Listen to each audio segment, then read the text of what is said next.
is Yvonne Method Walker, and I am here from Omaha, Nebraska, where I first met H. Allen Green. And this last song was one that he also taught our choir. So it is truly a blessing to be here. I thank you for the invitation. And to the family, I'm going to tell some stories, as I'm sure everybody has stories. But I looked at his birth date, and he is on the cusp of Gemini. And Geminis are two different people. Wait a minute. And I'm reminded of this picture where there's a devil on one shoulder and an angel on the other. So I am going to talk about the angel first. One of the things that I admired about him is he was an extraordinarily gifted musician. Yes. Such a talent, such an understanding of music. For me, when I worked with him or had the honor of being part of the choir when he did work with us, he could teach you the backdrop and backstory of the music. Yes. He could teach you what the writer intended, and that helped you in terms of your interpretation of that song.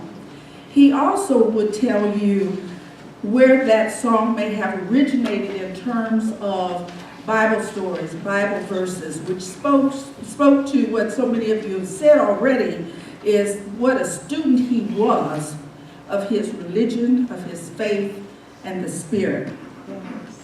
I also think that he was able to help me, and so this is his wisdom piece. Now, when my mom died, she told me that I was supposed to do certain things. Get her furniture, for example, out of this woman's house, her dear friend. And I remember thinking, okay, Mama, I'll take care of it. I'll do it as soon as I can. And I didn't do it. And when I finally got around to it years later, the furniture had disappeared from her friend's basement.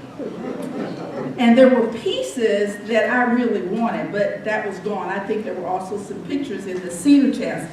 And so I was very, very angry with my friend, with my mother's friend, for not watching my mother's things.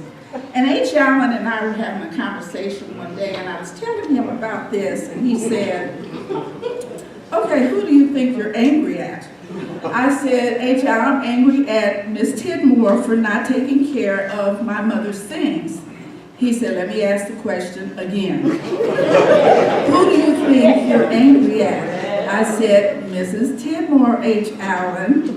He said, let me ask the question again. And my answer this time was, I'm angry at myself for not doing what my mother asked me to do. Now that was his intuition and his role as a counselor and his ability to help you see what sometimes we cannot see. So now I'm going to switch to the other side. Now I started out by saying he was passionate about his music, and so anybody who worked with him understood that you need to come to choir rehearsal on time. Amen. Well, this one time, I was a little tardy, and when I came into the church, we had a center aisle, and I was late already, so why hurry down the aisle, said I. So I took my time, got up in the choir loft, and so the other choir members were, okay, well, we're on page this, or here's your music, or you should have this. And he stopped everything. He said, don't talk to her. Don't you say one other word to her. She should have been here on time, and then you would have known. She would have known where she was. And I'm saying, really? You're going to throw me out like that? But he was serious about his music. And that was a lesson learned. The other thing that I want to tell you about is a trip. Now don't play the, oh, you're sitting down. No, but this is my last story. We were on a trip to Battle Creek where Reverend Graham came from before he came to Omaha, Nebraska. And when we got to Battle Creek, there was supposed to be a rehearsal, but I had to go to the grocery store, Walmart, someplace, and Paul, this Paul right here,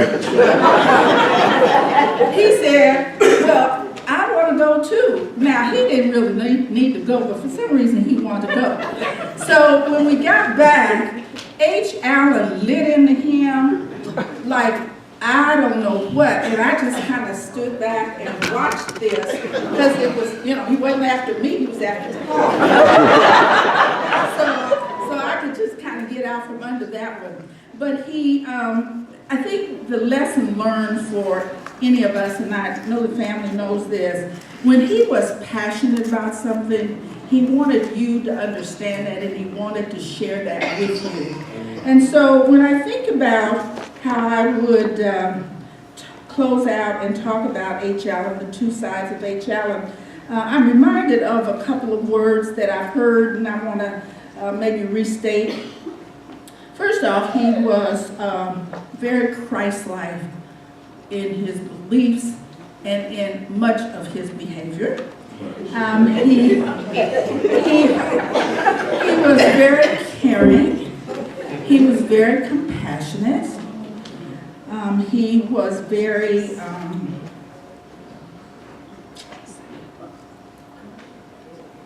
just really, really competent and dedicated to what he believed in. Now, on the other side, he could be caustic. He could be confrontive. But he was always, you knew that there was a love under that. And so here is one of my favorite poets is Khalil Gibran, which is a Lebanese poet. And so to the family and to all of us in this room, he has written, we have, know that any tears you may have shed in sorrow are actually tears over that which has brought you the most delight. Thank you so much.